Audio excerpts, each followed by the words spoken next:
warahmatullahi wabarakatuh. Di video ini saya akan menjelaskan akuntansi keuangan lanjutan 1 dengan materi angsuran penjualan. Penjualan angsuran. Penjualan angsuran adalah penjualan yang dilakukan dengan perjanjian di mana pembayaran dilaksanakan secara bertahap, yaitu pertama pada saat barang-barang diserahkan kepada pembeli. Penjual menerima pembayaran pertama sebagian dari harga penjual. Kedua, sisanya dibayar dalam beberapa kali angsuran. Untuk melindungi kepentingan penjual dari kemungkinan ditepatinya kewajiban-kewajiban oleh pihak pembeli, maka terdapat bentuk perjanjian kontrak penjualan angsuran sebagai berikut. Pertama, perjanjian penjualan bersyarat, di mana barang yang telah diserahkan tetapi hak atas barang masih berada di tangan penjual sampai seluruh pembayaran sudah lunas. Kedua, pada saat perjanjian ditandatangani dan pembayaran pertama telah dilakukan, hak milik dapat diserahkan kepada pembeli, tetapi menggadaikan atau menghipotekakan untuk bagian harga penjual yang belum dibayar kepada penjual. Ketiga, hak milik atas barang-barang untuk sementara diserahkan kepada suatu badan, terus sampai pembayaran harga penjual dilunasi. Setelah pembayaran lunas oleh pembeli, baru terus menyerahkan atas barang-barang kepada pembeli. Perjanjian semacam ini dilakukan dengan membuat akte kepercayaan. Keempat, beli sewa atau lease purchase, di mana barang-barang yang telah diserahkan kepada pembeli pembayaran angsuran dianggap sewa sampai harga pokok dalam kontrak telah dibayar lunas. Penjualan angsuran dengan bentuk perjanjian tersebut di atas biasanya dilaksanakan untuk barang-barang tidak bergerak seperti gedung, tanah, dan aktiva-aktiva tanah lainnya. Untuk perdagangan barang-barang bergerak, biasanya penjualan angsuran dilaksanakan dengan perjanjian-perjanjian tertentu yang diadakan di antara penjual dan pembeli dengan syarat-syarat dan jaminan yang saling menguntungkan, khususnya dari pihak penjual tidak akan dirugikan terlalu besar apabila tidak dipenuhinya kewajiban-kewajiban pembeli. Penjual memiliki hak kembalinya barang yang telah diserahkan. Dengan demikian, untuk mengurangi atau menghindarkan kemungkinan kerugian yang telah terjadi dalam kepemilikan kembali, maka faktor yang harus diperhatikan oleh penjual adalah sebagai berikut. Pertama, besarnya pembayaran pertama harus cukup untuk menutup semua kemungkinan terjadinya penurunan harga barang tersebut dari semula barang baru menjadi barang bekas. Kedua, jangka waktu pembayaran di antara angsuran satu dengan yang lain hendaknya tidak terlalu lama, jika tidak lebih dari 1 bulan. Ketiga, besarnya pembayaran angsuran periodik harus diperhitungkan cukup untuk menutup kemungkinan penurunan nilai barang yang ada selama jangka pembayaran yang satu pembayaran angsuran berikutnya. Selanjutnya, pengakuan laba kotor dalam penjualan angsuran. Pada umumnya pengakuan laba kotor transaksi penjualan angsuran ada 2 cara, yaitu satu, laba kotor diakui untuk periode di mana penjualan diakui. Kedua, laba kotor dapat dihubungkan dengan periode di mana realisasi pembayaran telah terjadi sesuai dengan perjanjian. Selanjutnya, laba kotor diakui untuk periode terjadinya transaksi penjualan. Pada cara ini, penjualan angsuran diperlakukan seperti halnya transaksi penjualan kredit. Laba kotor yang terjadi diakui pada saat penyerahan barang dengan ditandai oleh timbulnya piutang atau tagihan kepada langganan. Apabila prosedur demikian diikuti, maka sebagai konsekuensi pengakuan terhadap biaya-biaya yang berhubungan dapat diidentifikasikan dengan pendapatan yang bersangkutan harus pula dilakukan. Beban biaya untuk pendapatan dalam periode yang bersangkutan harus meliputi biaya-biaya yang diperkirakan akan terjadi dalam hubungan dengan pengumpulan piutang atas kontrak penjualan angsuran, kemungkinan tidak dapatnya piutang direalisasikan maupun kemungkinan rugi sebagai akibat pembatalan kontrak terhadap biaya-biaya yang ditaksir dan dibentuk rekening cadangan kerugian piutang. Selanjutnya, pengakuan laba kotor dihubungkan dengan periode-periode terjadinya realisasi penerimaan kas. Pada cara ini, laba kotor yang terjadi diakui sesuai dengan jumlah uang kas dari penjualan angsuran yang direalisasikan dalam periode-periode yang bersangkutan. Prosedur ini biasanya dipergunakan untuk kontrak-kontrak penjualan yang jangka waktu melampaui 1 periode akuntansi. Prosedur yang menghubungkan tingkat keuntungan dengan realisasi penerimaan angsuran Pada perjanjian penjualan angsuran adalah sebagai berikut.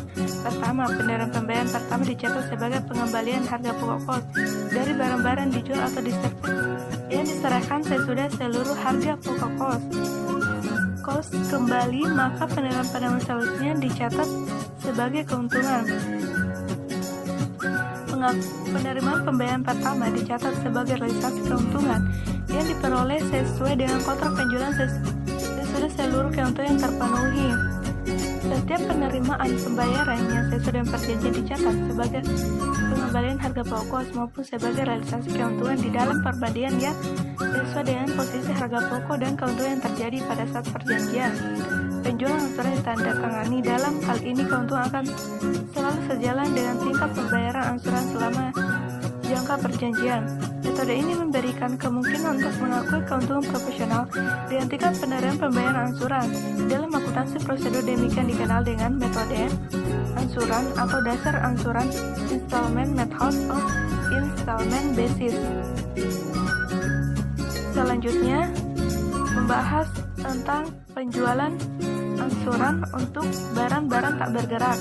Dalam metode angsuran installment method, seperti dalam bagian ketiga di atas, perbedaan harga penjualan dalam kontrak dengan harga pokoknya dicatat sebagai laba kotor yang belum direalisasi atau unrealized gross profit. Pada akhirnya periode perhitungan jumlah keuntungan yang telah direalisasikan, yaitu sebesar persentase laba kotor dikalikan dengan jumlah angsuran yang telah diterima dalam periode yang bersangkutan.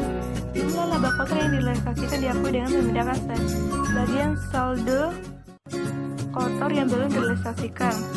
Contohnya itu pada PT Sentana, suatu perusahaan yang bergerak dalam bidang jual beli harga tidak bergerak, menjual sebuah rumah kepada Tuan Hartono dengan harga 2.500.000. Harga pokok rumah itu menurut pembukuan PT Sentana sebesar 1.500.000. Keuntungan yang diatur dalam kontrak penjual khususnya berhubungan dengan syarat pembayaran pertama sebesar 500.000 untuk menjamin keamanan pemilik rumah tersebut. Sebesar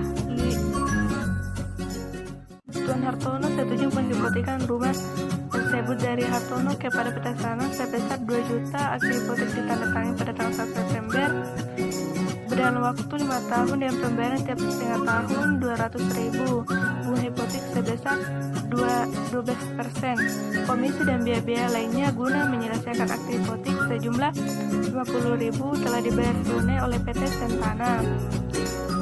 Jurnal-jurnal yang diperlakukan untuk mencatat transaksi tersebut pada tahun 80 dan 81 dalam buku PT Sentana. Menurut kedua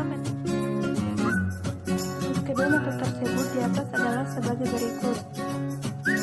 Dalam jurnalnya itu angsuran untuk barang-barang tak bergerak.